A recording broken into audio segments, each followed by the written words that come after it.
तो मैं सिर्फ ये अर्ज़ करूँगा कि अरशद शरीफ साहब जो हैं उनके कातिल मज़ीद 2 साल 3 साल बचते रहेंगे, लेकिन सबको पता है कातिलों के बारे में।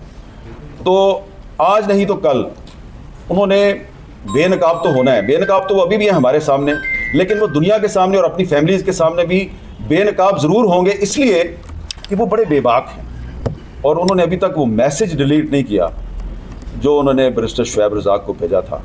और मैं समझता हूँ कि वो मैसेज जो है वो जिसने भेजा है वो अगर कभी पकड़ा गया तो फिर वो ये भी बताएगा कि ये मैसेज भेजने का उसको हुक्म किसने दिया था। और जब वो हुक्म देने वाला भी पकड़ा जाएगा तो फिर जो उसके पीछे बंदा था वो भी पकड़ा जाएगा। ये 3 लोग हैं, इन्होंने पकड़े ज़रूर जाना है, आज नहीं तो कल पकड़े ज़रूर जाएंगे। और जब पकड़े जाएंगे तो आपको पता चलेगा कि अरशद शरीफ के साथ नाइंसाफ़ी का असल ज़िम्मेदार कौन है। अफसोस ये है कि इस नाइंसाफ़ी में आज सुप्रीम कोर्ट ऑफ पाकिस्तान भी एक फ़रीक का किरदार अदा कर रही है। शेम। बहुत शुक्रिया।